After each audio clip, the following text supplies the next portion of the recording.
the Rangers Journal.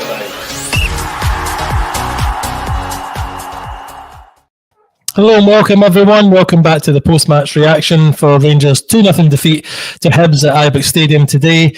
I'm joined by Dave. Dave, were you on the pre-match? I didn't get the chance to watch it. No, I wasn't on the pre-match, mate. Fresh in just for the humiliation of this one, unfortunately. I do have one of those things, but I blame myself for it. So if I go to the stadium and I don't do my rituals, whatever, we get beat. And doing the post match, if I do it last second and join it, then we win. But if I'm down to do it, scheduled to do it, then we get beat. So that's my fault, everyone. I do apologise for that. And but yeah, Dave, let me start by asking, why are we so crap? Why are we so crap? The players, mate. I was on the pod last night, and I spoke a lot about this, and I said, you know, these players have delivered in big games, right? We've delivered in Old Firms, we've delivered in European games. It's got to be a mentality thing. You know, we've seen what they are capable of, and yet you get served up shite like this, and it's honestly pathetic. You know, I wouldn't be surprised if we go in Thursday and actually get some kind of result, or at least make a good fight of it, and everyone will think it's fine again. But it's not. This is your bread and butter. This is where we should be grinding out those wins, and we just seem incapable of the minute. I think it was middle of February the last time we won at home. That is shocking for any Rangers team. Don't care what the circumstances are. It just isn't good enough. That's a fair point. I don't maybe right at this moment. I don't share your optimism for Thursday night to come away with anything because. You know, I know what you're saying. The team has, you know, even just recently put on a win at Parkhead. Okay, we lost the game to Feyenoord, but we go through Feyenoord. So sorry, we didn't play Feyenoord. Oh, Fenerbahce. It's an FE thing. So, but yeah, I take your point. We've done well in Europe. I think mentality-wise. Have the players just got it in their mind that the league is done, so there's no point in exerting ourselves. The only chance we've got left for any kind of glory is the European nights now, and I guess the Parkhead game or the Old Firm games, they might be able to switch it on for that, but maybe a lot of them are sitting thinking that they're not going to be here, or they're certainly not, you know, they're hoping not to be here next season, so it's down to, as you say, mentality. But I've got a message for Cameron. You would have got it as well during the game that we've just resolved to doing long balls again. Which what were we working on? We didn't have any game midweek this week. We're not doing anything tactic wise. This is what worries me, mate. I mean, all right, there's an international break and some of them are away, but we had a 2-week break where he'd have worked with a good chunk of the squad, and then as you say, we've had this week, full squad, barring any injuries, and. I was saying in the tactics chat that we've got as well, I was saying, for me, I think the best way I could describe this performance, it was just like watching a Clement team again. You know, the middle was struggling, balls getting lumped over, Desser's doing Desser's things, Butland doing Butland things. Just scunnered, mate, scunnered. And if they think that turning up for these big games and turning it on when it's a European game or against Celtic is going to win them any favours with the fans, they're absolutely right until a day like today. And then as soon as the fans see this, it just becomes obvious that, you know, clearly they care about some games and not others. And that isn't acceptable for a Rangers player, Billy. What I did notice with Hibs, you know, Hibs have been in good form. I shouldn't, and they're now fairly well cemented in third place. So I imagine that's where they're going to finish. So the third best team in the league. They didn't quite come out the same way that the other teams have recently, even Dundee last week. They got their goal, and we will touch on that shortly. But then they just, anytime Dessers was in the box, or anytime there was a ball thrown into the box, there was 5 or 6 players round about the ball, blocking anything, you know, last-ditch diving slide tackles for things, which is not usually what you get from Hibs. They do generally come out, especially, again, you know, at Ibrox, they do come out as well. So, a wee bit of a surprise to see them kind of revert to that, to get the goal on and they shut up shop. Yeah, it was a bit. I mean, as you said, they're normally quite keen on coming at us. And I think, you know, other teams in the league have shown that's probably a viable tactic against us this season. If I'm being totally honest, I think they managed the game perfectly. First half especially, they didn't have an awful lot of it, but when they did, they took that chance, which is something we're sadly lacking in. And then, they sat back. We had a lot of the ball, and I was watching it on TV, and there was a lot of talk about the possession and how we were controlling the game. I would say, we're controlling possession, but we weren't controlling the game itself. They were quite content to let us have it in the middle, pump balls up, seemed to be bread and butter for their defenders, and then just hitting us on the counter. And let's be honest, their game plan worked a treat, Billy. Yeah, well, let's talk about that first goal, because there have been a couple of comments, noticeably from Dazzle Puzzle's Blue Boots, who initially says, put Kelly in goal. And then this comment that he would tell Butland that he would never be playing for us again. For me, Dave, that was a shot that if he just stood there and kicked it away, he would have done better than than what he did do, which was dive down and let the ball roll right through him. It's yet another. There must be 6 or 7. I can put this probably in this year, never mind the season. 6 or 7 of these type of goals that is purely down to him. It's a shot, straight down his throat, and he just lets it go by him. And I'm sorry, you could say that he does some good saves. He made a couple of good saves last week against Dundee, but he maybe he is better than Kelly, but I don't see Kelly losing these goals. Yeah, it's a bit of a tough one. I'm not convinced that Kelly's the answer, but I think there is genuinely a conversation needing to be had about Butland. I mean, big name, obviously stature in the game because of his younger years. But as you say, that's not the first time he's dropped one of those this season. It's probably not even the first time he's dropped one of those in the last month. We saw exactly the same against Dundee. It was a very, very poor goal to lose. We've seen the same again today. And, there comes a time, regardless of the stature of his name, the wages that he's on, etc., if he is hurting the team, and I think it's fair to say he is at the minute. Yep. He needs dropped. I don't care how big a name he is, how much of a favourite he might be of some of the coaches, whatever. It doesn't matter. He's hurting the team at this point, and he needs some time on the sidelines, if for no other reason than to give him a kick up the arse and realise that your position isn't guaranteed. I worry about that kind of thing, because obviously if Kelly isn't the answer, he's hurting us, but we're also hurting ourselves by taking him out the team if he is the actual best goalkeeper. But these mistakes, which are, as you say, bread and butter for a goalkeeper, he obviously flattered the sea for that 6-month period when had the crowd chanting his name. When he did take a dip, we thought that was just needed a bit more confidence. But this seems to be his actual standard, which is throwing balls in the back of the net. Yeah, and I hate to say it, I mean, in our eyes as fans, Rangers, is one of the biggest clubs in world football, yada, yada, yada. There's a reason he's playing in Scotland. There's a reason that when he was at Man U, he didn't even get the cup games. He just warmed the bench. I think we're now seeing why these teams down south were quite happy. I mean, we know what they're like with English talent. They love hoovering up English talent for ridiculous prices. And yet, none of those teams were interested in him, and he came to us. I think now we're seeing why, if I'm being honest. There was a period, and do you know what? In fairness, he can be a good shot stopper at times, right? He is capable of some really good saves. But his concentration just wild. The amount of times that he just seems to lose it at a crucial moment, and then you end up with something like today. It just isn't good enough. One of the key things for a Rangers goalkeeper is concentration, because you're expecting for a large part of the game you'll have absolutely nothing to do. You can be sitting on the sun lounger, and then out of nowhere you'll be called into action. And Butland just doesn't seem to have that concentration level. Yeah, you've hit the nail on the head, mate. I think that his skill level when it comes to, if it was a normal match where it was kind of equal pressure on both sides, then he maybe would perform better because he's maybe sharpened in that way. But that isn't life at Rangers as a goalkeeper. And I guess it does take a special, I've never asked you your age, Dave, but you're probably in a similar age bracket to me, but you'll remember Gorham, you'll remember Woods, you'll remember Kloss. You'll even remember Vaterus, to be fair, who was a decent goalkeeper for us.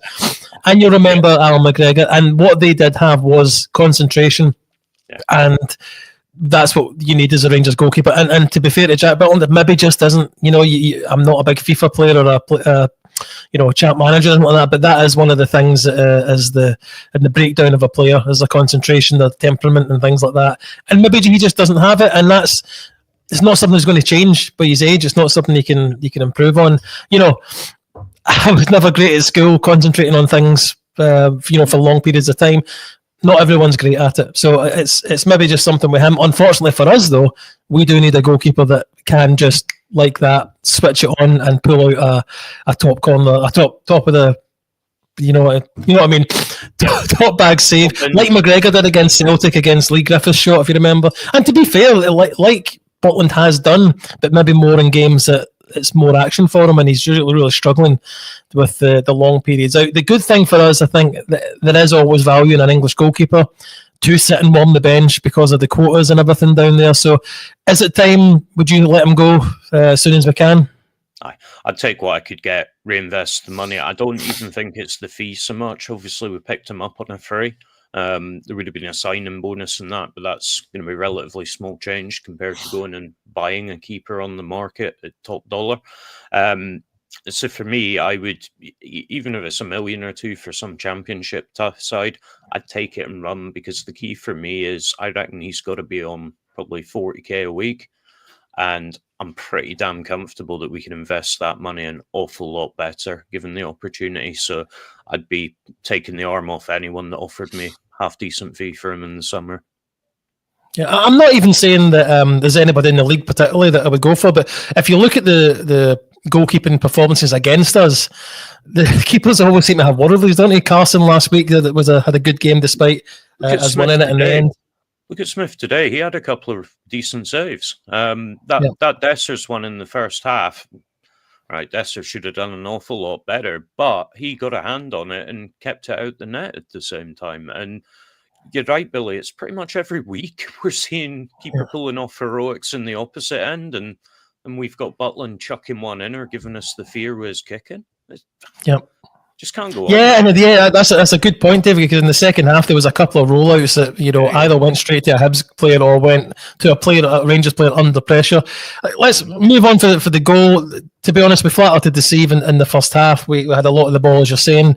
Hibs fully in control of their box, though, so there was never any real penetration. Okay, Dessers gets through, as you say. I think he plays it straight at the goalkeeper again, the same as last week. And you just felt it was going to be one of these days for him, didn't you? You'll have seen in the chat, mate, right? I've never been Desser's biggest fan, and I'll tell you exactly why, and I'm pretty sure a large portion of the audience will agree with me, right? I will give him all the credit in the world. The guy gets goals, right? And if you look over the course of a season, he will continuously get us 20, 30 goals for as long as he is here. Okay? That's great. The problem with Dessers is when the chips are down and you need your striker to come through, he just cannot be relied upon. Okay? You see, like the Dundee game. Okay, he got that goal. Last minute goal. Brilliant. How many chances did he have before that? 12? 10, 11. 10, 11, 12, right? You're not going to get that many chances in every game. We saw it today. We had, maybe 3, 4 really good chances? He was on the end of them. It's not enough. Law of averages for him. It's not enough. He needs another...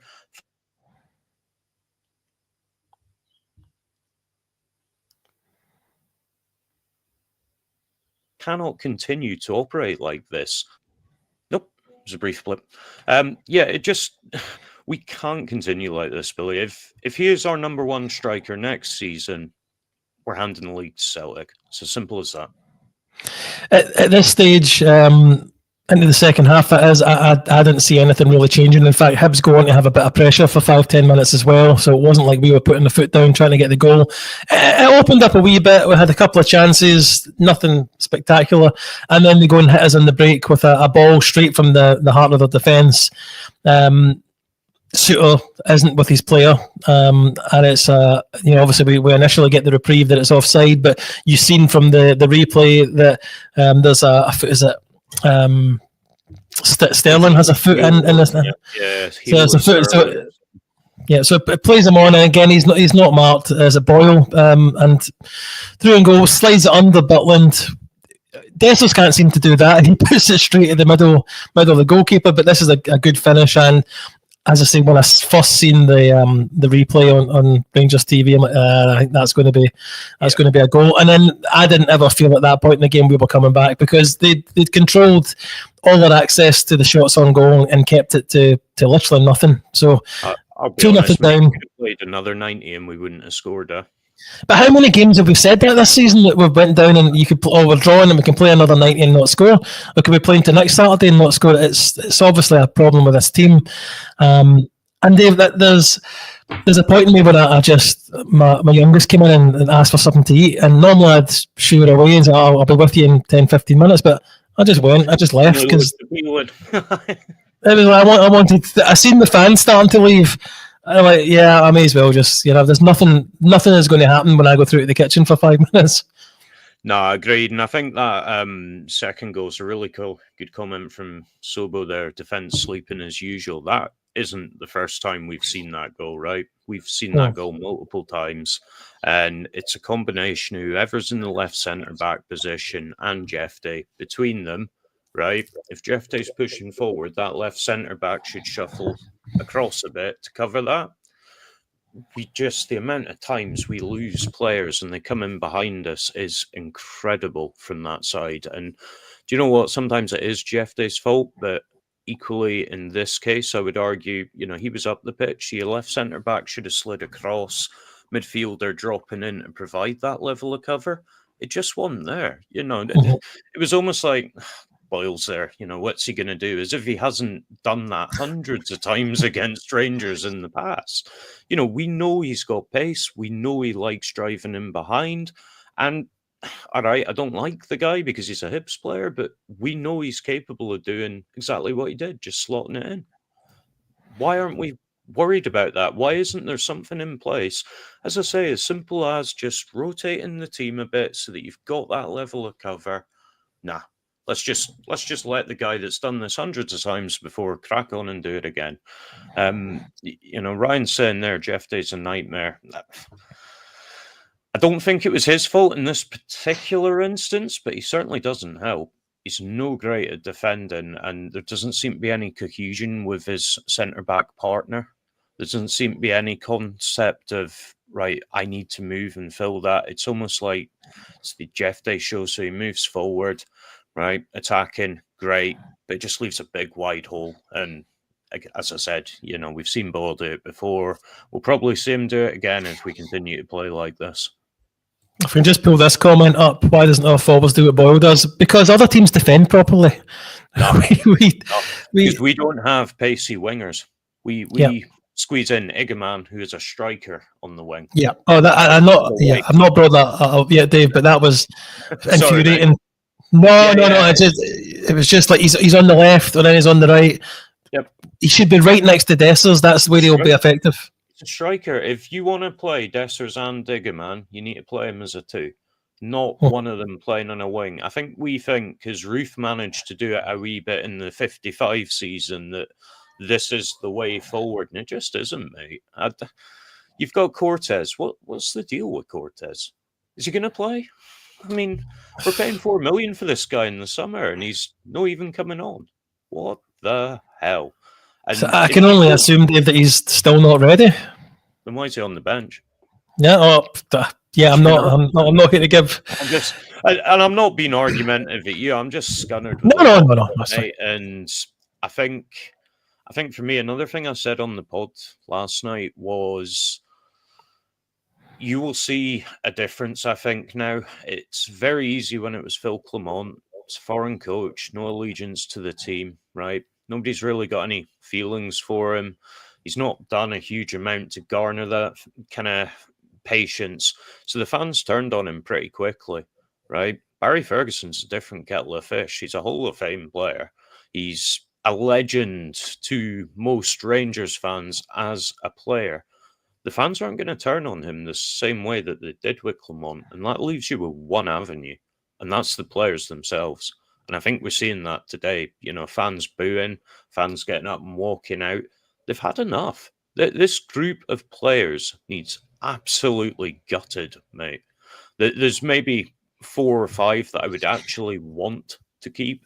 The rest of them, I'd quite happily take whatever we can get for them and bring in new players, because too many managers have come in with a track record of success. Phil Clement, by all rights, should have been successful here, right? You look at his previous history. All right, Monaco, that was a dump fire, but it's Monaco, for God's sake. We all know that. You look at his time at Ghent, at Bruges, he's won leagues, right? He should have come here and put up a really good fight. But those same players let him down in the same way that they've let Gio down, they've let Beale down, they've even let Gerrard down most of the time, if we're being totally honest. You know, it's the same players, and I just can't see any other avenue now. The fans will turn on these players. It was quite noticeable that with about 15 minutes to go, the fans were singing Barry Ferguson's name. It doesn't look like they're turning on him. Do you, with his tactical approach today, do you lay any of the blame of the result with Barry to a degree? Substitutions and anything? I'm not trying to get you to say yes. I'm just wondering what your opinion is on how Barry's actually setting the team up. I don't necessarily lay the blame at him. I'm not sure I'd have set up the same way. I think it didn't help. He did probably make most of the changes I'd have been looking for. To be honest, I'd have probably seen Dessers hooked. But other than that, I think most of the changes were the same. However, I think today showed Barry isn't the answer, and I'll tell you why. I think mentality, the Rangers way, I think he's trying to get that across to the players. Has he technically improved us from where we were before he came in? Nah, I wouldn't say so. We had that wee formation change for the first leg of the Fenerbahce game, and okay, that paid dividends. I will give him utmost credit for that. But have the players developed patterns of play that are suddenly really identifiable? No. And that's emphasised by today, as you said, we're playing hoofball again. That's a Clement tactic, for God's sake. Why are we going back to that? It didn't work. We know it didn't work. We should be able to play the quality. And yet, we're resorting to this crap. It is pathetic, mate. And no harm to Barry. I like him as a player. I think he's come in and done his best. But let's be honest, right? Mentality on its own isn't enough any more than skill on its own is enough. You need a mix of them all. And unfortunately, I don't think Barry is in a position to give that. Not a slight on the guy, but he is, in managerial terms, very, very young in that process. He's never managed a club the size of Rangers until he did. And I think we've thrown him in. I think as much as anything, engender a bit of goodwill from the fans. What we maybe didn't account for is you can give Barry goodwill without giving the squad of players goodwill. So, yeah, for me, no, I wouldn't want to lay the blame on him today. But equally, I think it is a good example of where we aren't improving enough on a technical level. We're seeing the same mistakes as we did before, mate. It looks like I'm going to have to take that back, that comment about singing Barry's name, because there's got a comment here that it was the Hibs fans that were singing Barry. So I couldn't differentiate that on my TV. But yeah, I think they were having quite a wee sing-song to themselves. And do you know what? Rightly so. Let's face it, we were in their position. We'd be doing exactly the same thing. So from their point of view, I get it. From my point of view as a Rangers fan, hugely frustrating that we've let them be in a position to do that. That's what bothers me more than anything. Well, certainly these group of players. And another comment, basically it was just, it's not, these aren't Gerrard's players anymore. This is a kind of constant theme that's run through the team for a few years. And now they've eventually landed at a place where Ibrox is no longer safe to go along and expect a routine victory anymore. Dave, we're going for 25 minutes, so if we go for too much longer, but I'm left feeling like if we didn't have the hope of the 49ers takeover, I would feel utterly hopeless at the moment, because we're left with a team that, they can turn it on from time to time, but for the most part, they're runners up. I don't want to say the losers, but they're runners up for the most part, bar one or two players who could change things. Apparently my audio's not clear. Can you hear it, Dave? I can hear you. It's not that crisp, if that makes sense. So I'll let you take over. But basically, I'm going to say if it wasn't for the takeover, we've got not much to kind of feel happy about, do we? Yeah, I'd actually go further than that, to be honest with you, Billy. I think if we didn't have the takeover, or for any reason something went wrong with said takeover, I think we're talking Sharks at Parkhead level of apathy from our fans, to be quite honest. I think we saw an example of what's to come in the summer, where drastic downsizing of the squad. At the same time, the board have been pretty clear. They've probably taken us as far as they can money-wise. They are not going to continue pumping money into the club. So if this wasn't on the cards or something fell through with it, next summer's going to be even worse. That's the problem for me is, we have to see this takeover come through. Otherwise, it is going to be incredibly toxic. Yeah, can you hear me better yet? Probably still the same. God no, bestie. Barry should not get the job. Fair enough. Dave, can you finish up for us if my mic's not too great? Yeah, will do, mate. So, I mean, what else is there to say, folks? Awful game.